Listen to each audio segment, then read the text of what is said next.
نحمده ونصلي على رسوله الكريم اما بعد فقد قال الله تبارك وتعالى كما ورد في سورة الحجرات اعوذ بالله من الشيطان الرجيم بسم الله الرحمن الرحيم قالت الاعراب آمنا قل لم تؤمنوا ولكن قولوا اسلمنا ولما يدخل الايمان في قلوبكم وان تطيعوا الله ورسوله لا يلتكم من اعمالكم شيئا ان الله غفور رحيم صدق الله العظيم رب اشرح لي صدري ويسر لي امري واحلل عقدة من لساني يفقهوا قولي اللهم ربنا الہمنا رشدنا واعذنا من شرور انفسنا اللهم ارنا الحق حقا وارزقنا اتباعه وارنا الباطل باطلا وارزقنا اجتنابه آمین یا رب العالمین۔ گزشتہ نشست میں آیت نمبر 13 کا ہم مطالعہ کر چکے ہیں سورہ حجرات کی۔ یا ایھا الناس، اے لوگو، انا خلقناکم، ہم نے تم سب کو پیدا کیا، من ذکر و انثی، ایک مرد اور ایک عورت سے، آدم اور حوا سے، وجعلناکم شعوبا وقبائل، اور تمہیں تقسیم کر دیا قوموں اور قبیلوں میں، لتعارفوا، تاکہ ایک دوسرے کو پہچان سکو۔ ان اکرمکم عند اللہ اتقاکم، یقیناً تم میں زیادہ باعزت اللہ کے نزدیک وہ ہے جو زیادہ متقی ہے۔ ان اللہ علیم خبیر، اور اللہ تعالیٰ یقیناً سب کچھ جاننے والا اور ہر شے سے باخبر ہے۔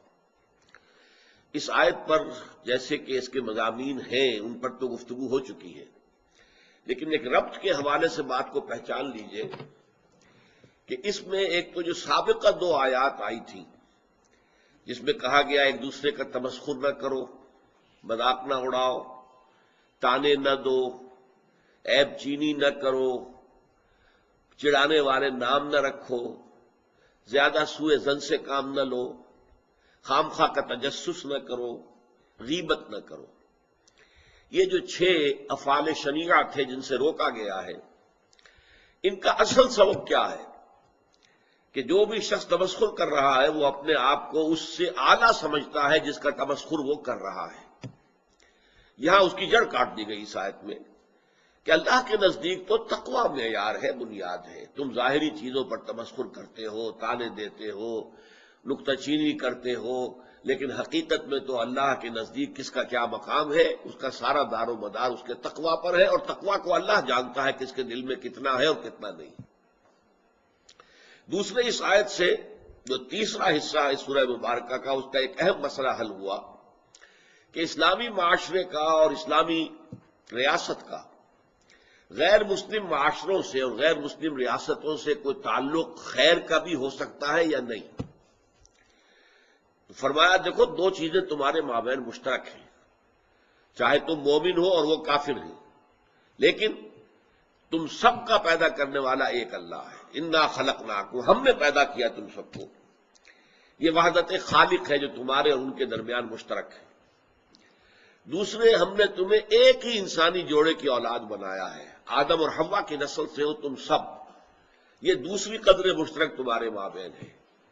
لہذا غیر مسلموں کے ساتھ بھی تم اگر کوئی حسن سلوک کرو، جس کو کہ فرمایا گیا سورہ ممتحنہ میں، ان تبروہم وتقسطوا الیہم، اگر ان کے ساتھ نیکی کرو اور ان کے ساتھ انصاف اور عدل کا معاملہ کرو تو اللہ تعالیٰ تمہیں اس سے روکتا نہیں ہے، کرو۔ ہاں، جو لوگ ہاسٹائل ہوں، جن سے جنگ چھڑی ہوئی ہو، جو تمہارے خلاف جتھا بندی کر رہے ہوں، جنہوں نے تمہارے خلاف جنگ کی ہو یا جنگ کرنے والوں کی مدد کی ہو، جنہوں نے تمہیں گھروں سے نکالا ہو یا نکالنے والوں کا وہ سہارا بنے ہو، پشت پناہ بنے ہو، ان کے ساتھ کوئی دوستی، کوئی تعلق نہیں ہو سکتا۔ دلی تعلق جو ہے وہ کسی کافر کے ساتھ نہیں ہوگا، صرف اہل ایمان کے ساتھ ہوگا۔ انما ولیکم اللہ ورسولہ والذین آمنوا، تمہارے ولی جو ہے دلی محبت والے، تمہارے اصل جو جن پر کہ تم اعتماد کر سکتے ہو، جو تمہارا پشت پناہ، تمہارے مددگار ہوں گے، وہ صرف اہل ایمان۔ لیکن یہ ہے کہ بہرحال غیر مسلموں کے ساتھ ایک پوٹینشل دشمنی والا معاملہ نہ رکھو. اگر کوئی ایسے غیر مسلم ہے جو تمہارے خلاف جنگ نہیں کر رہے، تمہارے خلاف کسی اتحاد میں شریک نہیں ہے، انہوں نے تمہارے خلاف جو ہے کوئی جتھا بندی نہیں کی ہے، تو ان کے ساتھ تم بھلائی کا معاملہ کرو، ان کے ساتھ نیکی کرو، تاکہ ان کے دل پسیجیں اور وہ اسلام اور ایمان کی طرف جو ہے راغب ہو جائے. اس موضوع پر بھی یہ آیت جو ہے بڑی اہم ہے. اور اس کے بعد آ رہی ہے آیت نمبر 14 جو میں نے ابھی تلاوت کی ہے. یہ بہت عظیم آیت ہے قرآن مجید کی، بلکہ یہ اور اس سے اگلی. آج اگر ہم صرف اس ایک آیت کا حق ادا کر دیں تو بھی بہت غنیمت ہوگا. قالت الاعراب آمنا، یہ بدو کہہ رہے ہیں. اعراب جمع ہے اعرابیون کی. اعرابی بدوی لوگ، صحرا نشین لوگ. عرب میں دو طرح کے تھے یہ لوگ. ایک شہروں میں آباد تھے، مکہ ہے، مدینہ منورہ ہے، طائف، یہ مختلف شہر تھے. اور بھی شہر تھے، رابغ تھا موجود تھا، جدہ تھا پہلے سے تھا، یہ شہر بھی تھے. لیکن یہ کہ زیادہ تر عرب آبادی جو ہے وہ صحراؤں کے اندر رہتی تھی، تو صحرا نشین بدو. اور ظاہر بات ہے کہ وہ اپنی جگہ بدلتے رہتے تھے. کسی علاقے میں بارش ہو گئی ہے تو ظاہر بات ہے کہ وہاں کچھ نہ کچھ گھاس اگائے گی، کچھ رویدگی ہوگی، جہاں چلے گئے. ادھر سے خیمے اکھاڑے، وہاں جا کے خیمے لگا لیے. وہ تو ہر وقت یوں سمجھیے کہ وہ خیمہ ان کا جو ہے تیار رہتا تھا، ادھر سے اکھاڑا ادھر لگایا، ادھر سے ہٹایا ادھر لگا دی. تو یہ بدو ہے، صحرا نشین. یہ کہتے ہیں ہم ایمان لے آئے. قل اے نبی کہہ دیجئے، فرما دیجئے، لم تؤمنوا، تم ہرگز ایمان نہیں لائے ہو. یا نوٹ کیجئے، اگر اس کو فعل ماضی کے اندر سادہ طور پر لانا ہوتا تو الفاظ ہو سکتے تھے ما آمنتم، قل ما آمنتم، تم ایمان نہیں لائے ہو.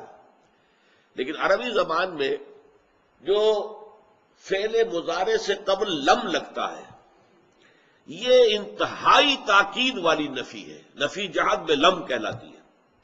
اسی لیے میں نے ترجمہ کیا کیا، تم ہرگز ایمان نہیں لائے ہو. اگر ہوتا ما آمنتم تو وہ سادہ ترجمہ ہوتا تم ایمان نہیں لائے ہو. لیکن یہاں ما آمنتم نہیں ہے، لم تؤمنوا، تم ہرگز ایمان نہیں لائے ہو. ولیکن قولوا اسلمنا، لیکن تم یہ کہہ سکتے ہو کہ ہم اسلام لے آئے ہیں. اب اس کے ترجمے کئی ہو سکتے ہیں. اسلام کے معنی سرنڈر کر دینا، سر تسلیم خم کر دینا. یہ ترجمہ بھی ہو سکتا ہے تم نے اطاعت قبول کر لی ہے، تم نے سرنڈر کر دیا. لیکن چونکہ اسلام جو ہے وہ ایک اصطلاح ہے، ہم اس معنی میں بھی لا سکتے تم اسلام لے آئے ہو. جب تم نے زبان سے کہہ دیا اشہد ان لا الہ الا اللہ واشہد ان محمد رسول اللہ، تم کفر سے نکل کر اسلام میں آ گئے. تو اسلام کا دعویٰ تو کرو، ایمان کی بات نہ کرو. وَلَمَّا يَدْخُلِ الْإِيمَانُ فِي قُلُوبِكُمْ. اب دیکھیے، اگرچہ ما آمنتم یا لم تؤمنوا سے بات پوری ہو گئی تھی، مزید تاکید کے لیے لما يدخل الایمان فی قلوبکم، یہ لما جو ہے یہ لم ہی کی بدلی ہوئی شکل ہے.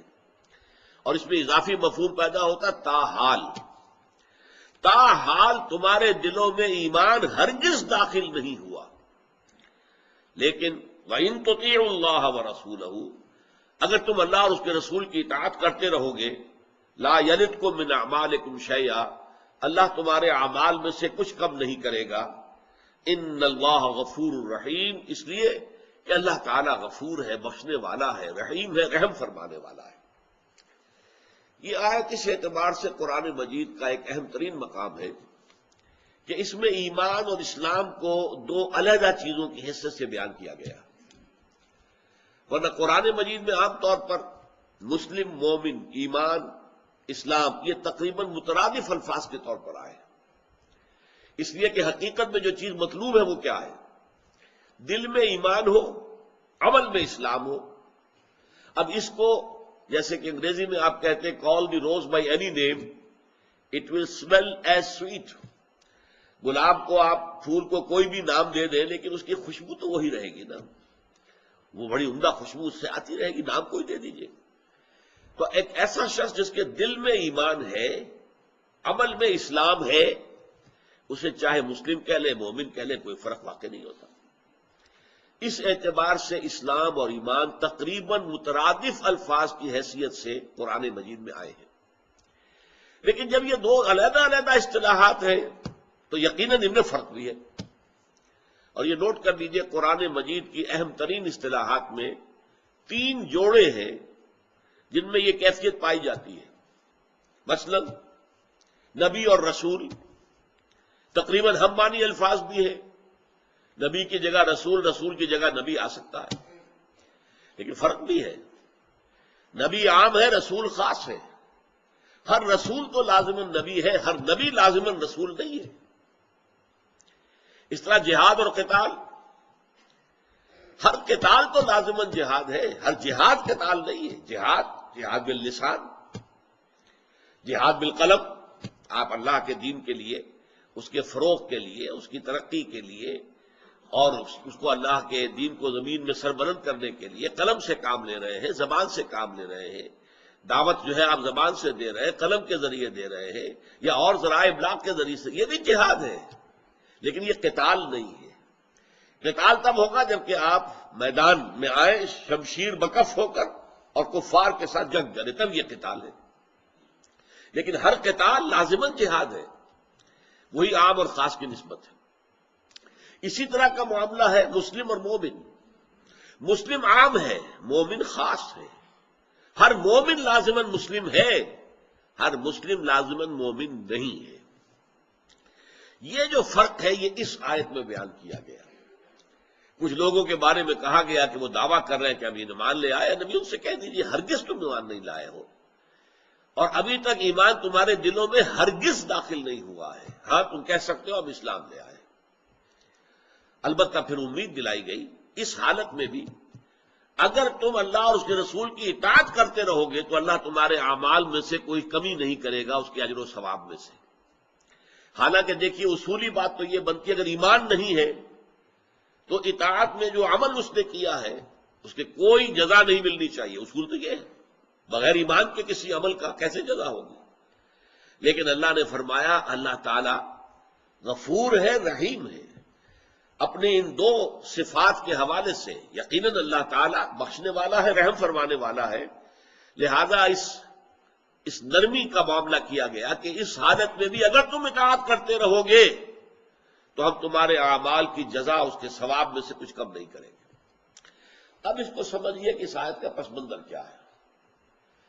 دیکھیے اسلام اور ایمان کا معاملہ جو مختلف ادوار ہے حضور صلی اللہ علیہ وسلم کی حیات طیبہ کے، اس میں معاملہ قدرے مختلف رہا ہے.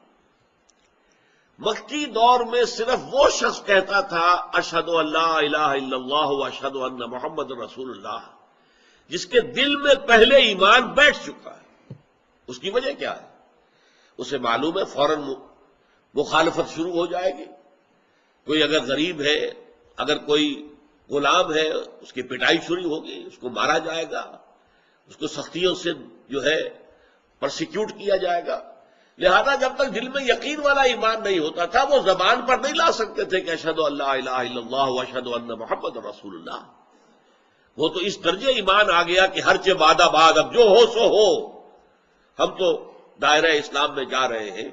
تو گویا وہاں ایمان پہلے تھا، اسلام بعد میں تھا. ہجرت کے بعد صورت بدل گئی. ہجرت کے فوراً بعد حضور کو مدینے میں ایک حیثیت حاصل ہو گئی بے تاج بادشاہ کی. اس لیے دونوں بڑے قبیلوں کے بڑے بڑے سردار ایمان لے آئے تھے. اب آپ داخل ہوئے مدینے میں تو گویا کہ ایک بے تاج بادشاہ کی حیثیت سے داخل ہوئے. اس وقت جو ایمان لائے ہیں ان کے ایمان کی کیفیت مختلف تھی. مثلاً ایک قبیلے نے فیصلہ کیا ٹھیک ہے جی چلو جی ایمان لے آؤ، اب وہ گئے ایمان لے آئے. لیکن کیا اس سے واقعتاً ایمان بھی ان کے دلوں میں پیدا ہو گیا؟ انہیں وہاں اندیشہ ہی نہیں تھا کہ ہمیں کوئی مار پڑے گی. لہذا انہوں نے بغیر اس یقین قلبی کے بھی بہت سے لوگ تھے کہ جو ایمان لے آئے. اور انہی میں سے پھر وہ لوگ نکلے کہ جب ان سے کہا گیا اللہ کی راہ میں نکلو، اللہ کی راہ میں خرچ کرو، تو منافقت کا راستہ انہوں نے اختیار کر دیا. اس لیے کہ دل میں ایمان جاگزی ہوا ہی نہیں تھا. وہ تو یہ کہ میرے خاندان والے سارے کے سارے ایمان لا رہے ہیں تو چلو اب میں علیحدہ رہ کے کیا کروں گا، چلو میں بھی ایمان لے آتا ہوں. اپنے خاندان والوں کے ساتھ تو رہنا ہے نا، ان سے کٹنا تو نہیں ہے.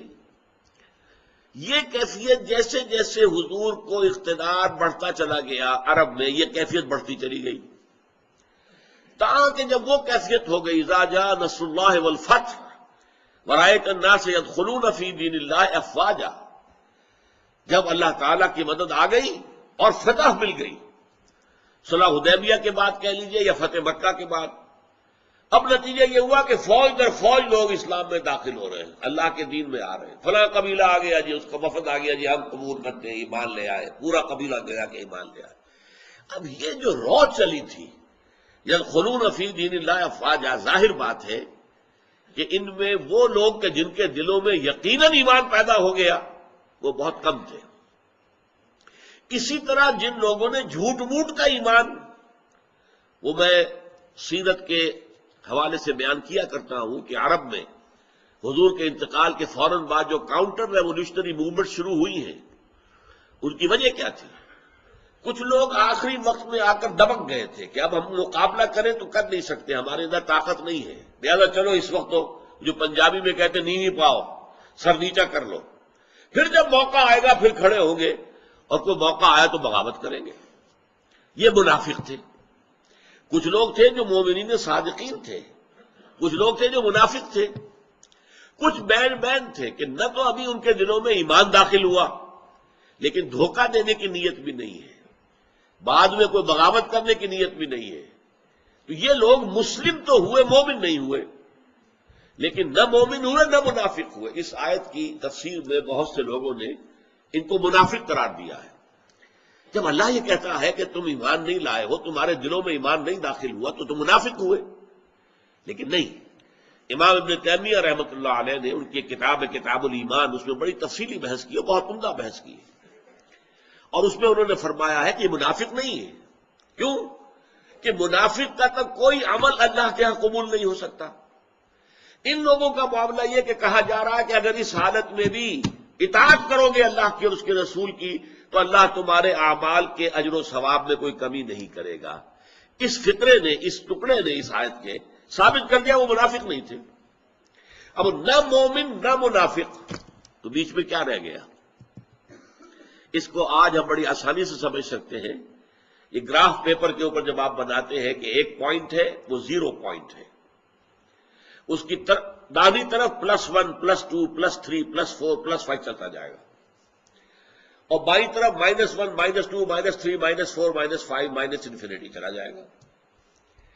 تو گویا کہ ایک 0 لیول بھی ہے جو ہے نہ پلس ہے نہ مائنس ہے، لیکن اس سے اگر دائیں طرف چلیں گے تو پلس اور بائیں طرف جائیں گے تو مائنس۔ مائنس نفاق تھا، پلس ایمان تھا، نہ ایمان ہے نہ نفاق ہے، تو کیا رہ گیا؟ 0 لیول۔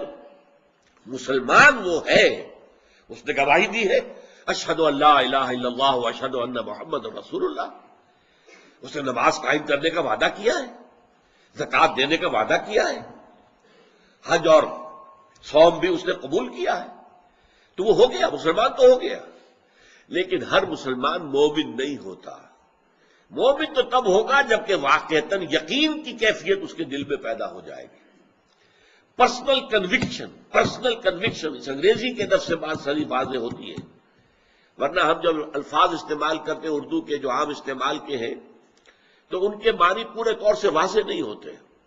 یہ جو پرسنل کنوکشن، انسان کا داخلی اور ذاتی یقین، ایک ہوتا ہے ریشیل کریڈ، میں فلاں بات اس لیے مانتا ہوں کہ میری قوم مانتی ہے، میرے والدین مانتے تھے، میرے آباء و اجداد مانتے تھے، میں بھی مانتا ہوں۔ یہ ریشیل کریڈ ہوا، یہ نسلی اعتقاد ہوا، یہ قومی عقیدہ ہوا، پرسنل نہیں ہوا۔ ذاتی یقین جو ہے، پرسنل کنوکشن، وہ ہے اصل ایمان۔ تو اس آیت کو آپ سمجھ لیجئے کہ اس نے ایک 0 لیول معین کر دیا ہے کہ نہ دل میں ایمان ہے نہ نفاق ہے۔ اور اب میں آپ کو بتاتا ہوں، آج کے مسلمانوں کی عظیم اکثریت اسی لیول پر ہے۔ جیسے اس وقت رو چلی تھی، چلو بھائی اب تو محمد جو ہے صلی اللہ علیہ وسلم، انہیں آخری فتح حاصل ہو گئی ہے، اب ان کا مقابلہ کوئی نہیں کر سکتا، چلو سر اطاعت خم کریں، اسلام لے آئے۔ ایسے ہی ہمارے ہاں ایک چکر چل رہا ہے، نسلاً مسلمان. میں پیدا ہوتے ہی مسلمان تھا، میرے ایک کان میں اذان دی گئی ہے، دوسرے کان کے اندر اقامت کہی گئی ہے. پھر 2-2.5 سال کا بچہ ہوتا ہے تو وہ بھی ماں باپ کے ساتھ کھڑا ہونا شروع ہو جاتا ہے، تو وہ سجدے میں کم سے کم الٹا تو ہوتا ہی ہے. اور ذرا سا بڑا ہوا نماز پڑھنی شروع کی اس نے، اسے کلمے یاد کرا دیے گئے، ایمان مجمل ایمان مفصل یاد کرا دیے گئے. وہ مسلمان تو ہے، لیکن کیا مومن بھی ہے؟ مومن تو وہ ہوگا جب اپنے شعور کو پہنچ کر اور پھر سوچ سمجھ کر شعوری اعتبار سے تسلیم کرے اللہ کی ہستی اور اس کی توحید کو اور اس کے صفات کمال کو، تسلیم کرے بعد الموت اور قیامت کا دن اور جزا و سزا کے فیصلے اور جنت اور دوزخ کو، اور تسلیم کرے ملائکہ کے وجود کو، وحی کو، کتابوں کو، انبیاء کو، رسولوں کو. جب ان چیزوں پر اس کا پرسنل کنوکشن ہوگا تب وہ مومن ہوگا. اس سے پہلے مسلمان تو ہے، مسلمان کے گھر میں پیدا ہوا ہے، مسلمان ہے.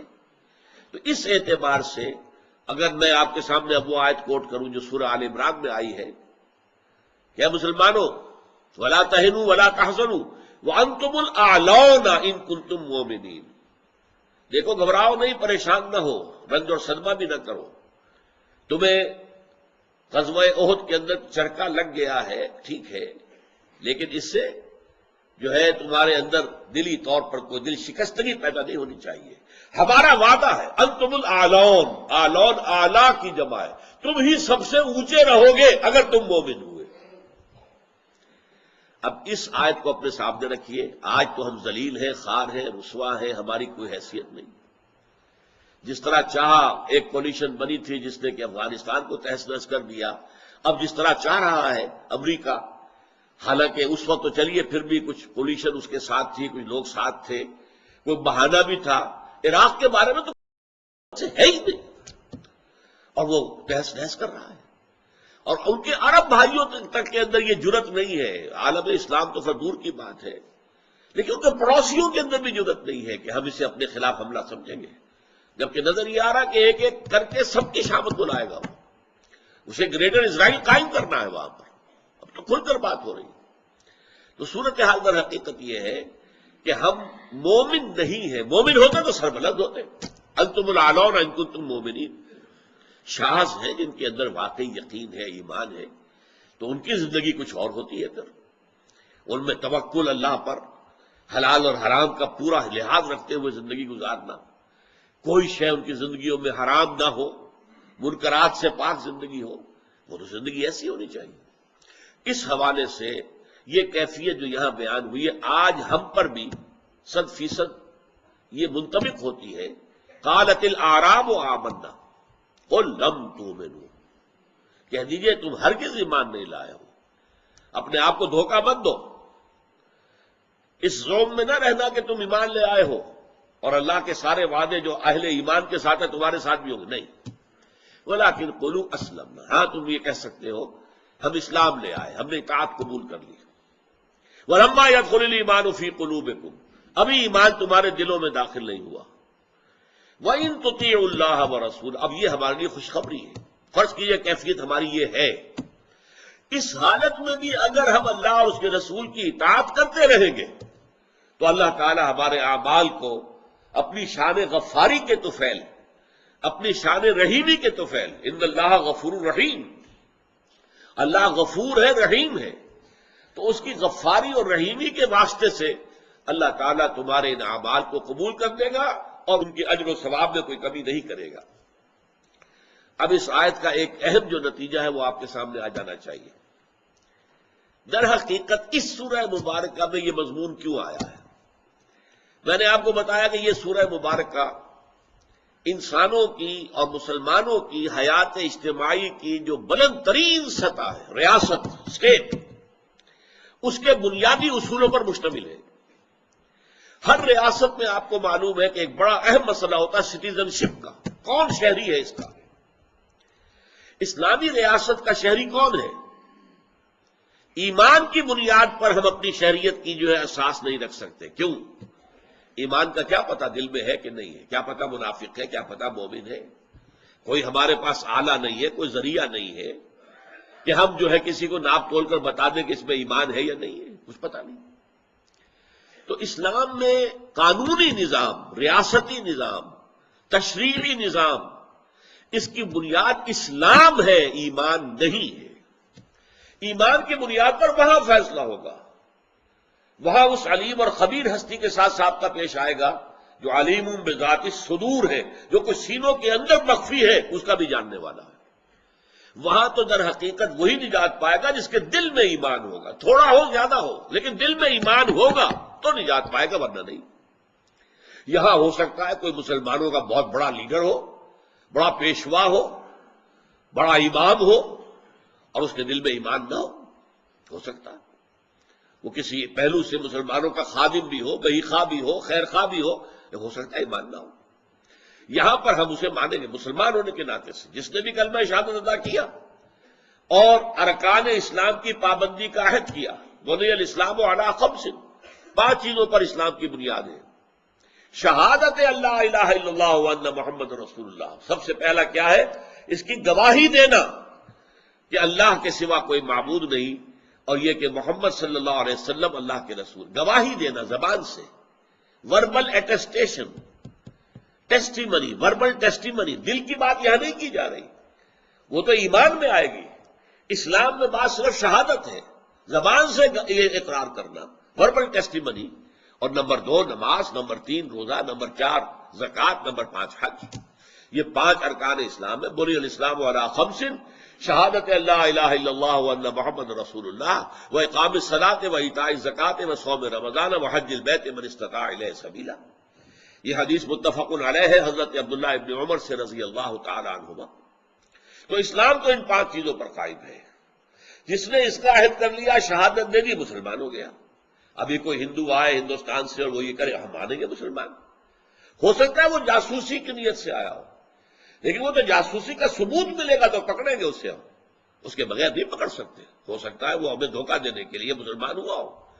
آپ کو معلوم ہے کہ کئی دفعہ خبریں ایسی آئیں کہ ہمارے جو سرحدی شہر ہیں، گاؤں ہیں، ان میں ہندو لباس بدل کر ختنہ کرا کے نماز یاد کر کے آئے اور مسجدوں کے امام رہے کئی سال، اور وہاں سے جاسوسی کر رہے تھے وہ۔ تو منافق تھے، لیکن منافق تو ہم تو نہیں کہہ سکتے کسی کو منافق۔ منافق کوئی لیگل اینٹی ہے ہی نہیں۔ مسلم کافر، کافر مسلم۔ اب وہ کفر سے اسلام میں آ گیا، اس نے جو ہے کلمہ طیبہ پڑھا ہے، اس نے سارے تقاضے پورا کر رہا ہے، تو مسلمان تو ماننا ہوگا۔ ہاں فرض کیجئے وہاں کسی نے چھاپا مارا اور وہاں پہ ٹرانسمیٹر نکل آیا اور کچھ اور ذرائع نکل آئے، پھر ذرا اس کی جو ہے کوسچن کیا گیا، اسے تفتیش کی گئی تو اس نے مان لیا۔ اب معلوم ہوا کہ اب یہ جاسوس تھا اور یہ منافق تھا، اب اس کو جو سزا بھی آپ دینا چاہیں دیں۔ لیکن اگر ایسا کوئی ثبوت نہیں ہے تو آپ یہ نہیں کہہ سکتے کہ تم مومن نہیں ہو، تم مسلم نہیں ہو، نہیں کہہ سکتے۔ مومن کی بات تو کہہ سکتے ہیں لیکن مسلم نہیں کہہ سکتے۔ اور مومن کا بھی کسی شخص کا انکار کرنا مومن کا کہ تم مومن نہیں، یہ بھی ہمارے لیے ممکن نہیں ہے، کیونکہ ہم نے دل چیر کر تو نہیں دیکھا۔